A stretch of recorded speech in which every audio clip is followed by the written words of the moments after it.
행복한 안식일입니다.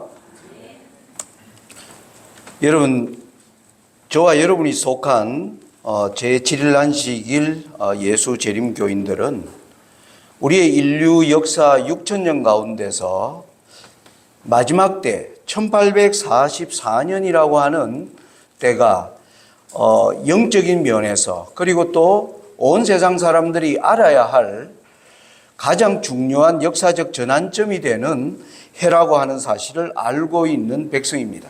우리는 이 1844년 이후에 1844년이 역사의 중요한 전환점인가? 바로 하늘이 이 땅의 영원한 나라를 도래하게 하기 위해서 그 나라를 영원히 상속받을 한 백성을 결정하는 성소 정결이라고 하는 사역이 진행되는 때임을 우리 재림교회는 알고 있고, 그것을 온 세상에 전하고자 하나님이 이 재림교회를 세우셨습니다. 그래서 이 기별이 온 세상에 전파되도록 하기 위해서 하나님은 1844년 이전에 첫째 천사와 둘째 천사의 기별이 전파되게 하시고, 그 후에 셋째 천사의 기별이 전파되도록 하기 위해서 하나님께서 SDA 제7일 안식일 예수 재림교회를 세우신 것입니다. 이러한 역사를 우리가 이해하기 위해서 구약 성경이 보여주는 하나의 표상적 사건이 있습니다. 그것이 뭐냐면 바로 이스라엘 백성들이 가졌던 성소를 중건하라고 하는 명령이 페르시아 왕들에 의해서 이루어진 세 차례에 걸친 성전 중건령과 마지막 때에 세상에 전파될 세 천사의 기별이 서로 이러한 면에서 서로 연결되고 있고, 우리는 이러한 구약의 지난날의 사건을 통해서 오늘 우리 시대에 우리가 감당해야 할 기별을 어떻게 전하고 또 우리는 어떻게 마지막 때까지 충성된 백성으로 남아 있을까를 결정하기 위해서는 우리가 이 기별과 관련된 이 시대적 배경을 잘 이해하는 것이 중요합니다. 그래서 여러분들이 이 기별을 이해하기 위해서 여러분들이 성경을 공부하려면 에스라서를 반드시 우리가 펼쳐 보아야 합니다.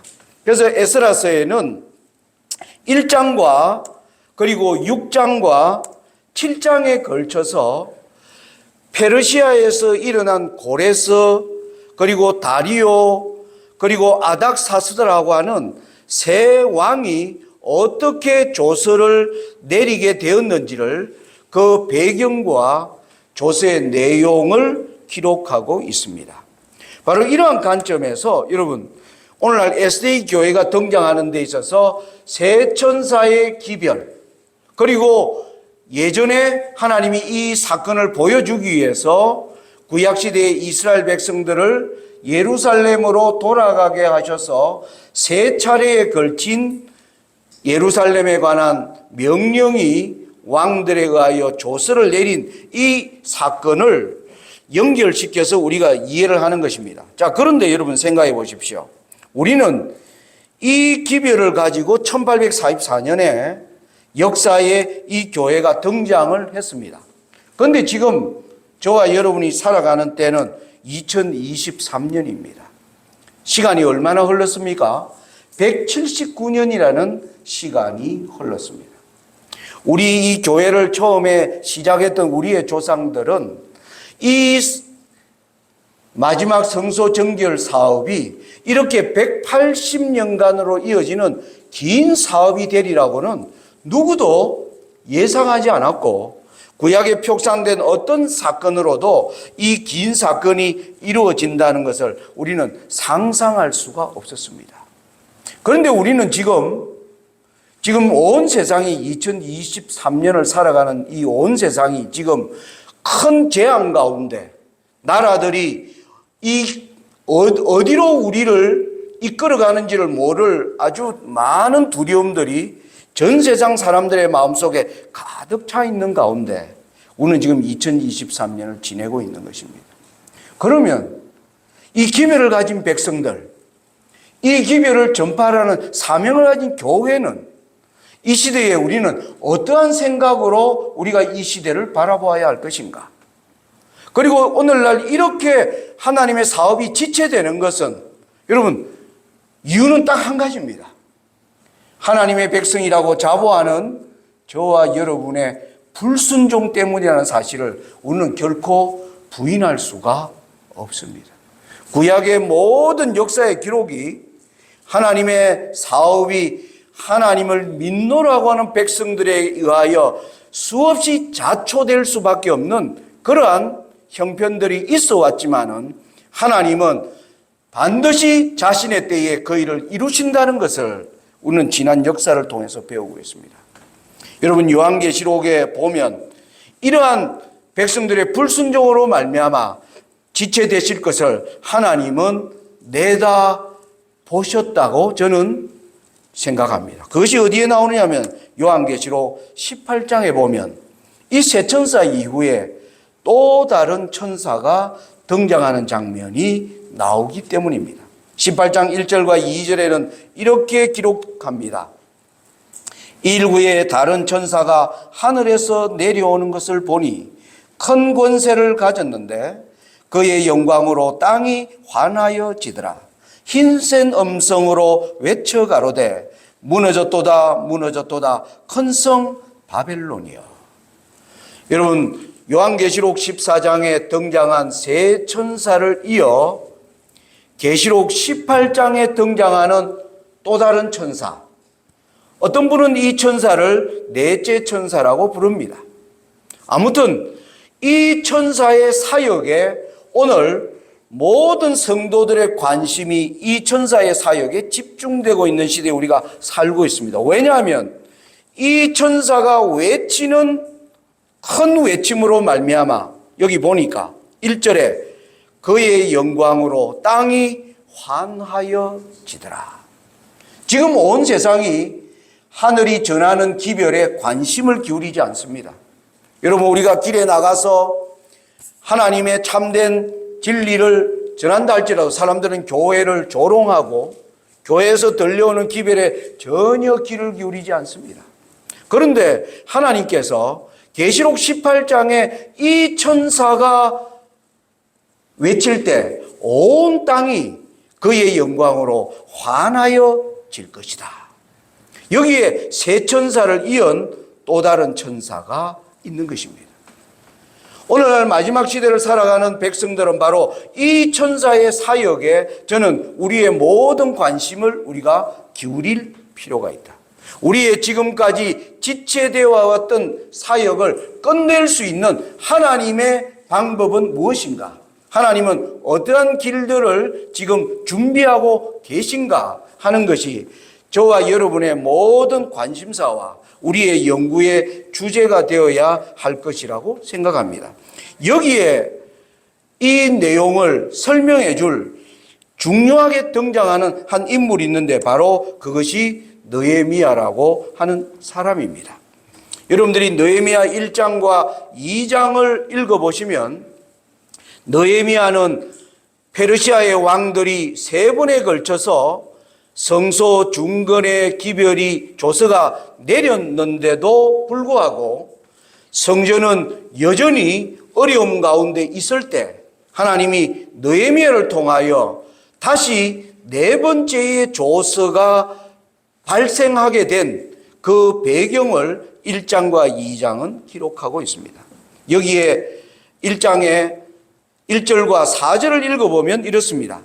하갈의 아들 느헤미야의 말이라. 아닥사스다 왕 제20년 기슬러월에 내가 수상궁에 있더니 나의 한 형제 중 하나니가 두 사람과 함께 유다에서 이르렀기로 내가 그 사로잡힘을 면하고 남아있는 유다 사람과 예루살렘 형편을 물은적 저희가 내게 이르되 사로잡힘을 면하고 남은 자가 그 도에서 큰 환난을 만나고 능욕을 받으며 예루살렘 성은 회파되고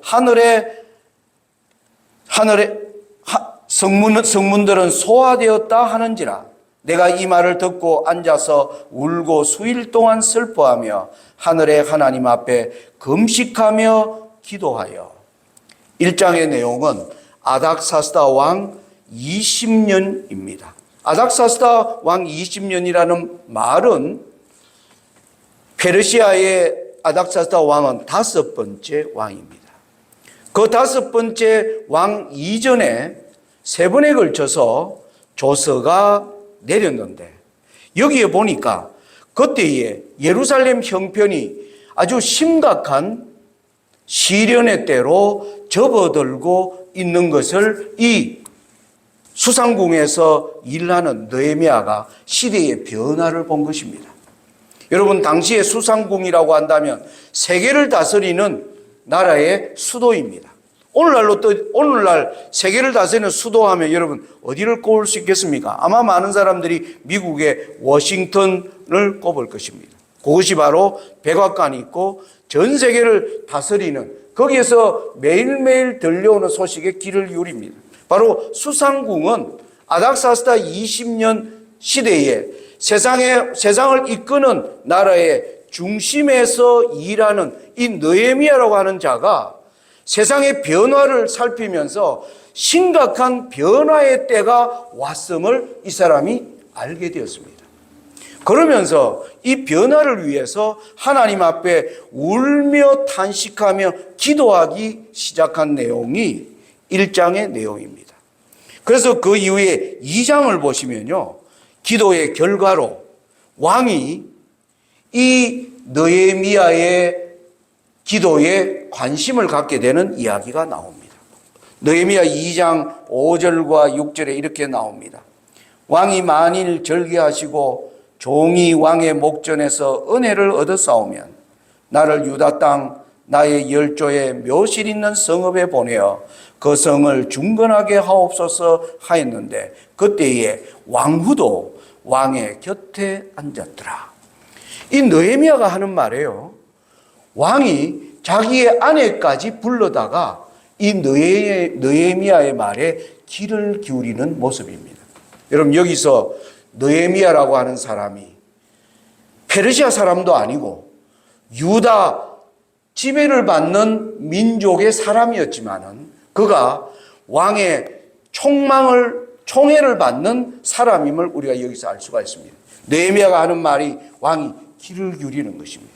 왕후까지도 그의 말에 귀를 기울입니다. 느헤미야의 얘기가 그랬습니다. 왕이시여, 제 마음이 슬픈 것은 제가 섬겨왔던 저의 나라, 유다 나라, 그곳에 당신의 조상들이 거기에 우리 하나님을 위하여 성전을 건축하라고 수많은 조서를 내렸고 그곳에 성전이 건축되었는데 지금 그 성전이 무너져 내리고 수많은 적들로 말미암아 어려움이 있기 때문에 제가 이것 때문에 슬퍼하고 있나이다. 왕이 그 말에 귀를 기울이는 겁니다. 그러면서 이 느헤미야가 나아가서 이렇게 얘기합니다. 제가 왕에게 사랑을 받는 자라면 저의 소원을 들어주시옵소서. 왕이 너 소원이 무엇이냐? 제 소원은 저의 고국 예루살렘으로 돌아가 그곳을 다시 회복하는 것이 저의 소원입니다. 그랬더니 여러분, 느헤미야 2장 8절로 9절에 이렇게 나옵니다. 우리 같이 한번 읽어볼까요? 여러분 여기 보시고요. 같이 한번 우리 박자 맞춰서 한번 읽어보겠습니다. 시작. 아니요, 이 밑에 하나님의 선한 손이 시작.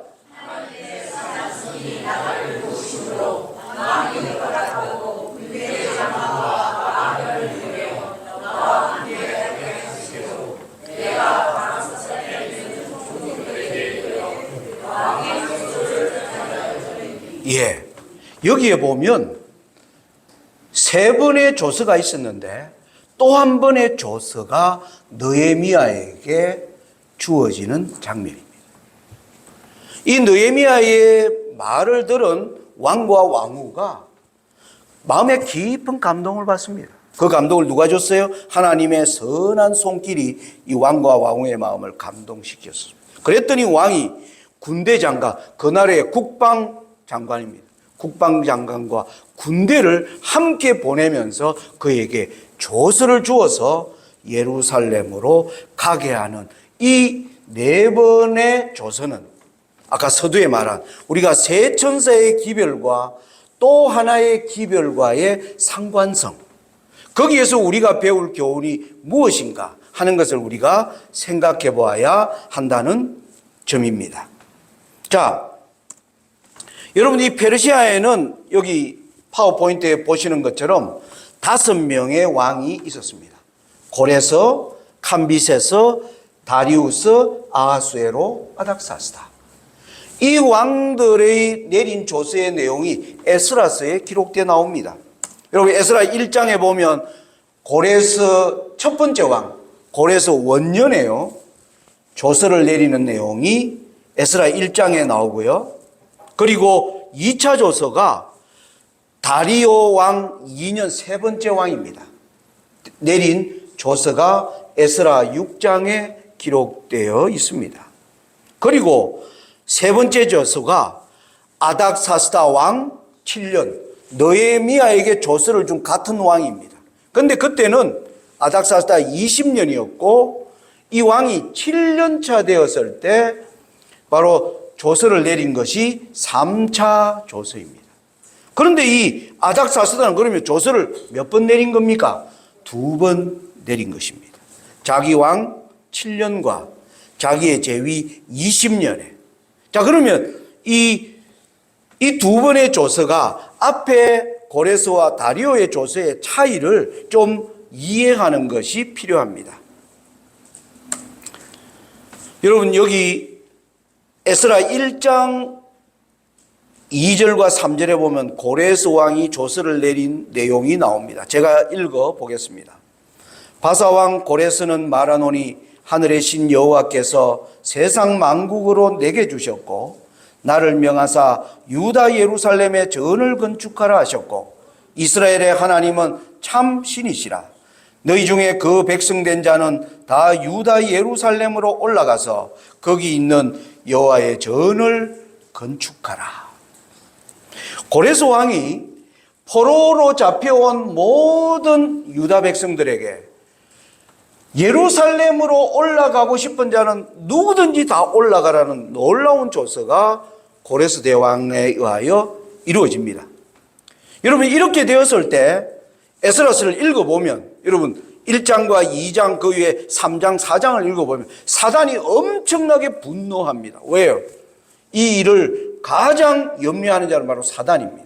하나님의 성소를 두고 벌어지는 싸움입니다. 여러분들이 오늘 가정공과에서 배우는 하나님의 인과 짐승의 표, 무엇을 두고 싸우는 겁니까? 바로 하나님에 대한 예배를 두고 싸우는 것입니다. 하나님이 어디에 계십니까? 성소에 계신 것입니다. 그래서 마지막 싸움은 성소를 두고 벌어지는 싸움이라고 할 수가 있습니다.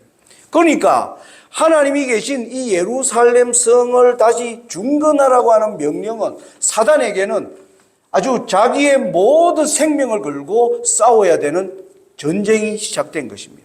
그래서 사단이 이것을 방해하기 시작합니다. 그래서 성전이 공사가 진행되다가 중단되어 버립니다. 그래서 중단된 공사를요 다시 시작하라는 조서가 두 번째 조서입니다. 그게 에스라 6장 1절에 이렇게 나옵니다. 이에 다리오 왕이 조서를 내려 7절에 하나님의 전 역사를 뭐하지 말고 막지 말고 성전 공사를 막은 사람들이 있는 것입니다. 그 막은 것들을 다시 막지 말고 유다 총독과 장로들로 하나님의 이 전을 본처에 건축하게 하라. 그래서 고레스와 다리오 왕의 이 두 번의 조서로 말미암아 4년 이후에 예루살렘 성전이 건축이 됩니다. 그리고 나서 아닥사스다 때 내리는 조서는요 에스라 7장 12절로 13절에 나오는데 이렇게 나옵니다. 제가 읽어보겠습니다. 아닥사스다는 하늘의 하나님의 율법의 완전한 학사 겸 제사장 에스라에게 조서하노니 우리나라에 있는 이스라엘 백성과 저희 제사장들과 레위 사람들 중에 예루살렘에 올라갈 뜻이 있는 자는 누구든지 저와 함께 갈지어다. 여러분, 아닥사스다 왕의 이 조서는 누구에게 준 조서냐면 당시에 에스라라고 하는 사람에게 주어진 조서입니다. 사람에게 준 겁니다. 아까 두 번의 조서는요, 유대 민족에게 조서를 준 것이고, 세 번째 조서는 에스라에게 조서를 줍니다. 그러면서 에스라와 함께 올라가고 싶은 모든 제사장 레위 사람들은 다 올라가라. 이게 앞에 두 조서와 좀 특징이 다른 면이 있습니다. 여러분, 이제 이게 아닥사스다 왕 7년에 있었던 세 번째 제서고요. 또 하나의 조서가 느헤미야, 아까 우리가 읽은 2장 7절에 나오는 겁니다. 내가 또 왕에게 아뢰되 왕이 만일 절기하시거든 강서편 총독들에게 내리시는 조서를 내게 주사 저희로 나를 용납하여 유다까지 통과하게 내시고. 네 번째 조서는 왕이 느헤미야에게 주는 조서입니다. 여러분, 여기에 대하여 엘렌 G. 화이트 선지자 왕 628페이지에 느헤미야라고 하는 인물에 대하여 이렇게 기록합니다. 왕의 은총을 받는 자인 그는 비록 화려하고 광이 찬란한 중에 있을지라도 그의 마음은 가장 깊은 관심을 가지고 예루살렘으로 향해 있었으며 그의 희망과 기쁨은 번영과 밀접히 연결되어 있었다. 그가 부르심을 받게 될 사업을 위해 바사 궁정에 거처함으로 준비된 이 사람을 통하여 하나님께서는 저희 조상의 땅에 있는 당신의 백성에게 복을 주시고자 하셨다. 이 히브리의 우국지사는 유다에서 온 사자들에 의하여 택하신 성읍 예루살렘에 시련의 시대가 이르렀다는 것을 알았다. 엘렌 G. 화이트는 이 느헤미야를 기회의 사람이라 그렇게 칭합니다. 자기가 일할 기회가 왔다라는 것입니다. 이 사람이 왕궁에서 일하는 사람이었고 그는 굉장히 높은 지위에 있는, 오늘날로 따지면 뭐합니까? 부귀와 영화가 보장되어 있던 사람이었습니다. 그런데 그의 관심은 자기에게 주어진 부귀와 번영이 아니라 하나님의 교회, 하나님의 나라의 번영에 깊은 관심이 있었습니다. 그는 언제나 하나님의 교회의, 하나님의 나라의 발전을 위해서 자신을 등기고자 끊임없이 준비된 사람이었습니다. 하나님이 이 사람을 활용할 기회가 온 것입니다. 그것은 바로 그가 염려하는 예루살렘에 드디어 시련의 시대가 다가오는 것을 하나님이 느헤미야에게 보여주시기 시작했습니다. 거기에서 느헤미야의 기도와 이 사람이 드디어 하나님의 손에 붙잡혀서 일하는 사람으로 등장하게 되는 배경입니다. 그래서 오늘 우리에게 주는 교훈이 뭘까요? 여러분, 오늘 우리는 자본주의가 주는 혜택 때문에 여러분 삶이 어떻습니까? 상당히 윤택해졌죠. 그런데 요즘 삶이 점점 팍팍해지고 있는데요. 아무튼 그런데 느헤미야를 보면서 이런 생각을 하게 되는 것입니다. 나는 과연 하나님의 교회와 하나님의 나라의 번영에 깊은 관심을 가지고 있는가? 여러분, 하나님의 교회 문제로 여러분 슬퍼하시고 알아누워 보신 적이 있으십니까 혹시? 느헤미야가 우리와 다른 점이 있다면 바로 이런 점에서 다른 사람이었습니다. 자, 시련의 시대가 어떻게 이르러오는가? 하나님이 그 전에 다니엘을 통하여 예언을 보여주셨습니다. 다니엘 10장 1절로 3절에 보면 하나님의 백성들에게 어떻게 시련의 시대가 오는가 이렇게 말합니다. 바사왕 고레스 3년에 한 일이 벨드사살이라 이름한 다니엘에게 나타났는데 그 일이 참되니 곧 무엇에 관한 것이라? 큰 전쟁에 관한 것이라. 다니엘이 그 일을 분명히 알았고 그 이상을 깨달으니라. 그때에 나 다니엘이 새 일해 동안을 슬퍼하며 새 일해가 차기까지 좋은 떡을 먹지 아니하며 고기와 포도주를 입에 넣지 아니하며 또 기름을 바르지 아니하니라. 여러분, 다니엘이 어떤 사람입니까? 하나님의 성소를 위하여 날마다 기도하는 사람이었습니다. 그래서 그는 고레스 원년에 성소가 중건되는 아주 놀라운 소식을 들으면서 다니엘은 기뻐했습니다. 그런데 2년이 지난 3년에 다니엘에게 보여준 것은 큰 전쟁, 교회를 향한 사단이 엄청난 시련을 교회에 가져다 주기 위한 거기에 대한 깨달음을 다니엘이 갖기 시작했다는 겁니다. 그러자 느헤미야와 다니엘의 공통점이 뭡니까? 하나님의 교회에 다가오는 시련을 위하여 슬퍼하며 금식하는 자였습니다. 이런 다니엘에게 하나님이 그 이후에 이것을 다니엘 11장 2절에 보면 이 큰 전쟁이 어떠한 성질의 것인지를 보여주십니다. 우리 11장 2절 같이 한번 읽어 보겠습니다. 시작.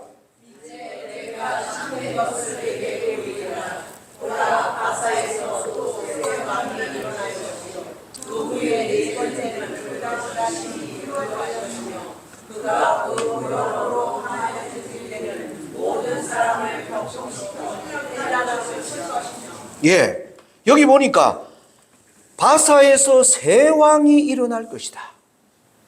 이 새 왕 이후에 넷째가 일어나서는 이 나라가 너무나 강하고 부한데도 불구하고 뭐 한 겁니까? 더 큰 부를 얻기 위하여 어디와 전쟁을 친다고요?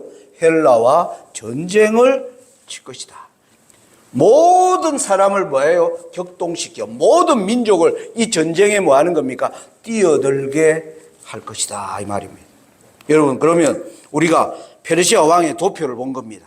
새 왕이 일어날 것이요, 고레스, 캄비세스, 다리우스가 일어나고 넷째 왕은 바로 아하수에로, 이 왕 때에 헬라국과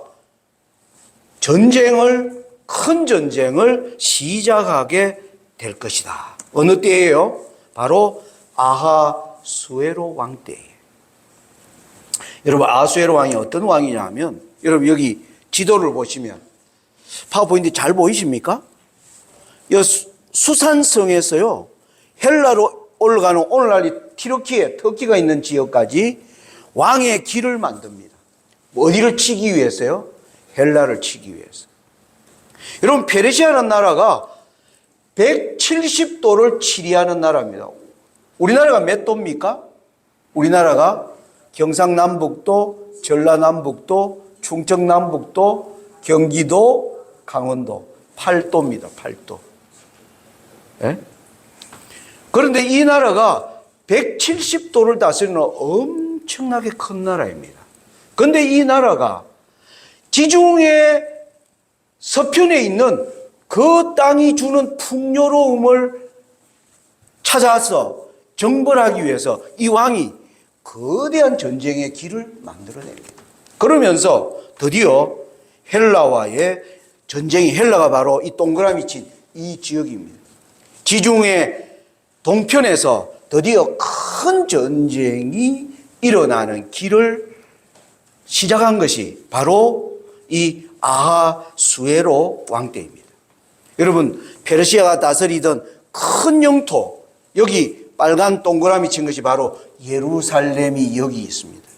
바로 예루살렘이 있는 이 지역, 이 페르시아를 여러분 다니엘 8장에 보면 하나님이 페르시아라고 하는 나라를 수양으로 보여주십니다. 수양과 수염소의 전쟁이 8장에 나오죠.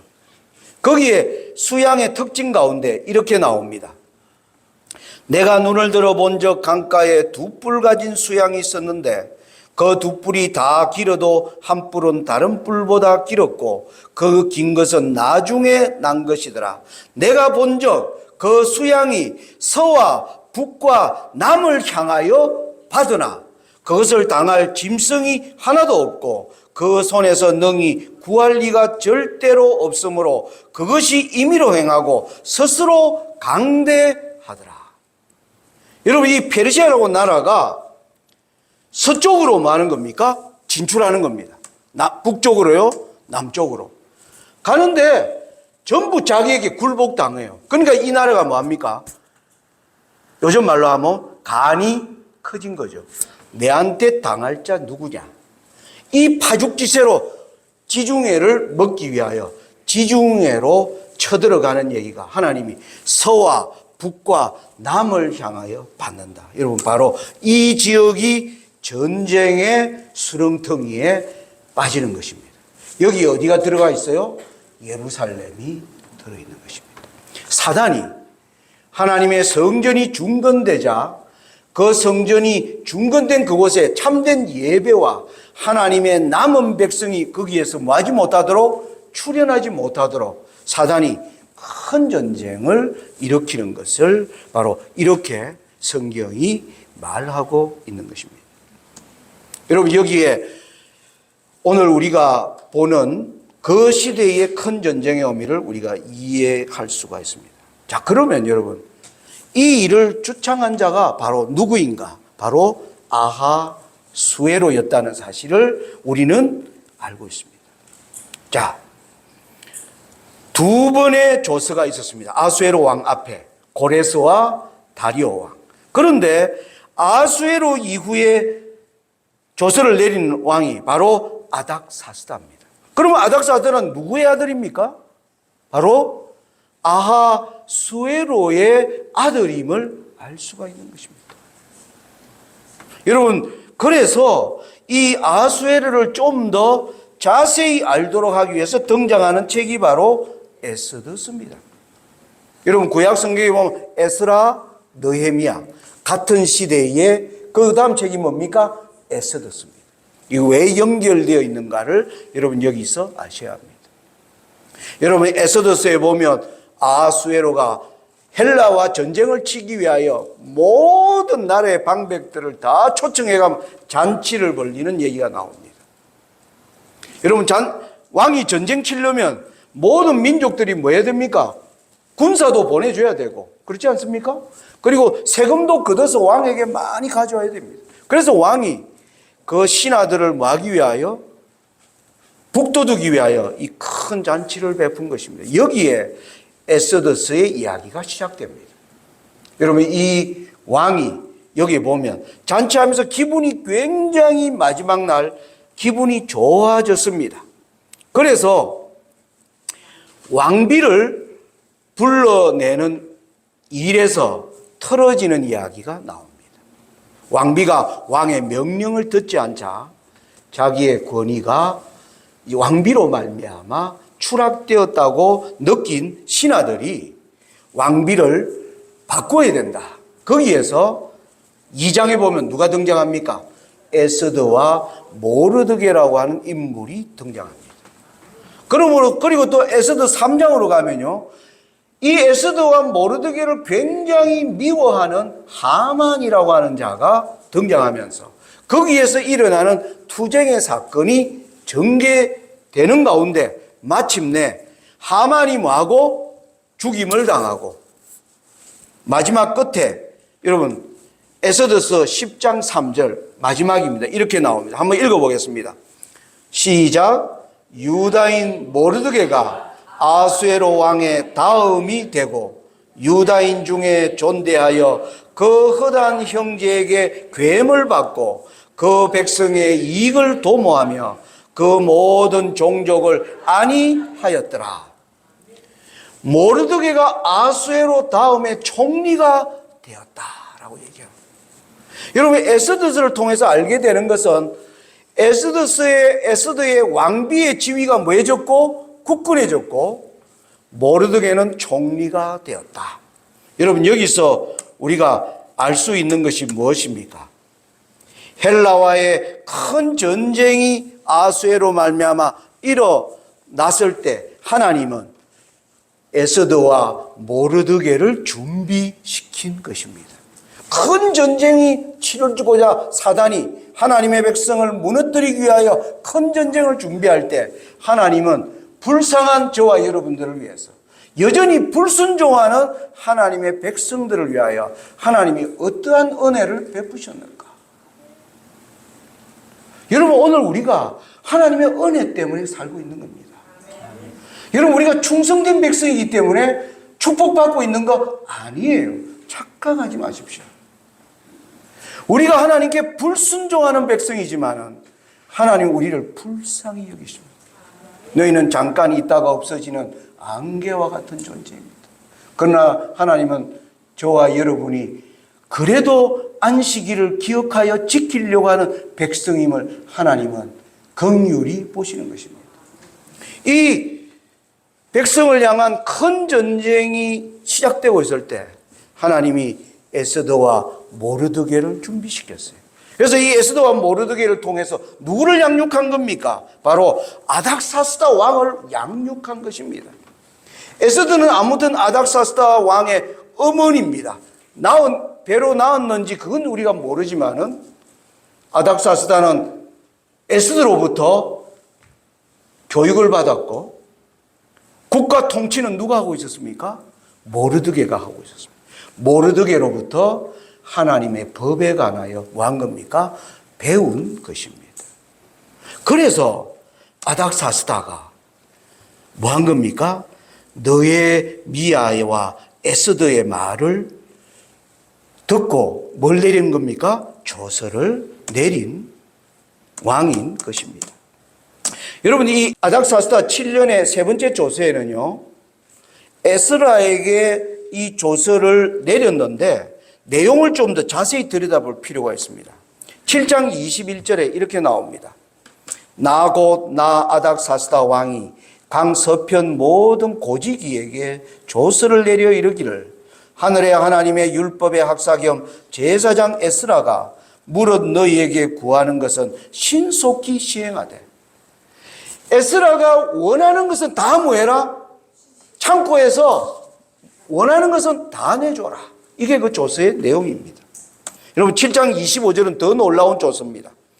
에스라여 너는 너 손에 있는 너 하나님의 지혜를 따라 너 하나님의 율법을 아는 자로 유사와 재판관을 삼아 강 서편 모든 백성을 뭐하고? 재판하게 하고 그 알지 못하는 자는 너희가 가르치라.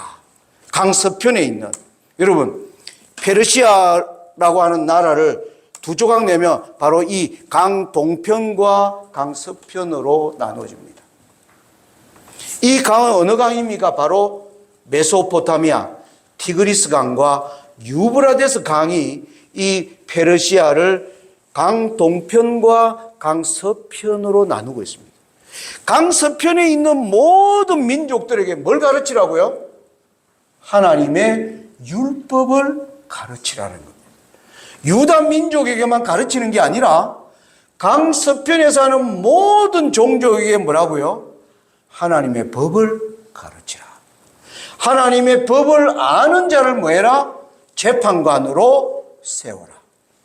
그걸 알지 못하는 자는 네가 다 뭐해라? 가르치라.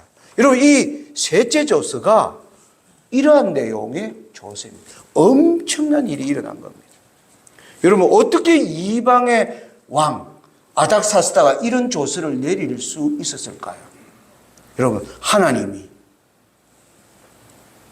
그 백성들을 긍휼히 여기시고 에스더와 모르드게를 준비하시고 그 두 사람을 통해서 누구를 준비시킨 겁니까? 아닥사스다를 준비시킨 것입니다. 여기에서 아닥사스다는 에스라와 느헤미야를 통해서 바로 조서가 내려지는 것입니다.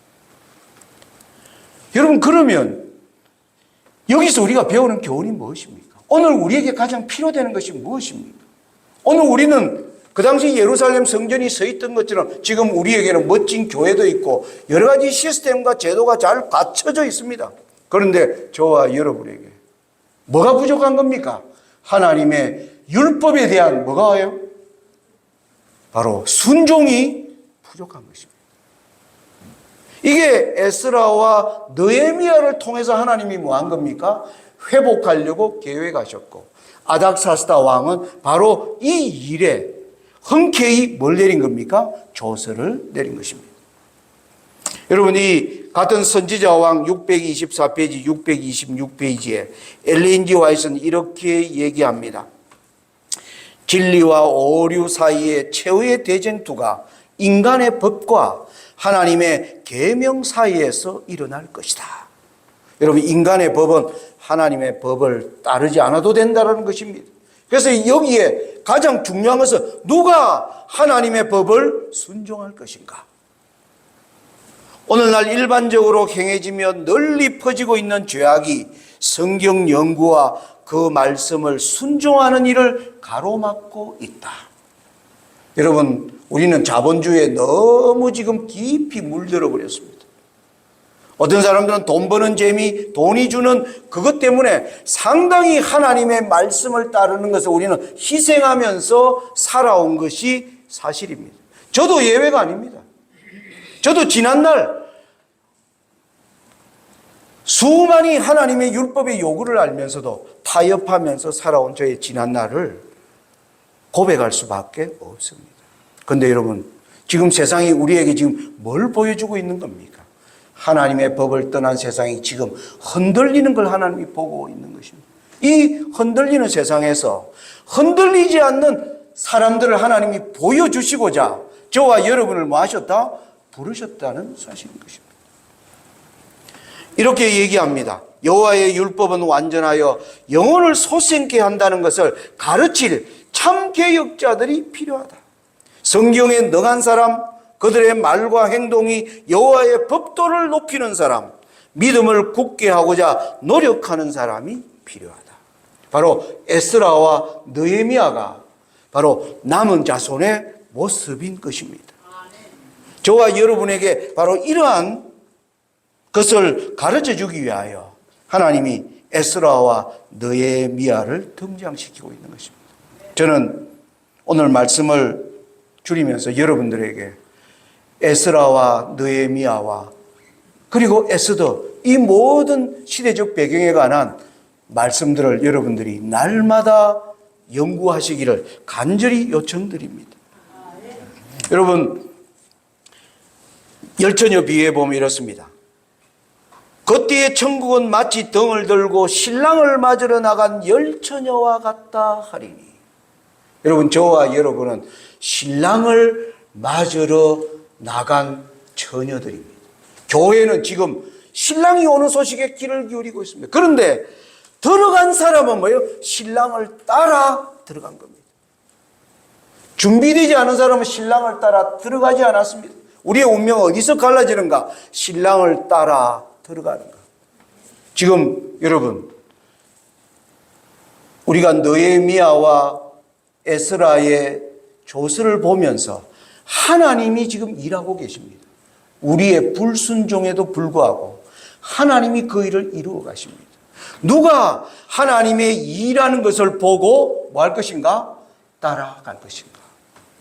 저는 하나님이 저에게 이러한 날마다의 부르심을 주신다라고 저는 그렇게 생각합니다.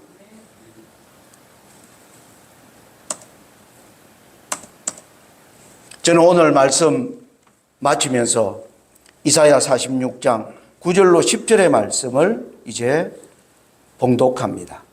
너희는 옛적 일을 기억하라. 나는 하나님이라. 나 외에 다른 이가 없느니라. 나는 하나님이라.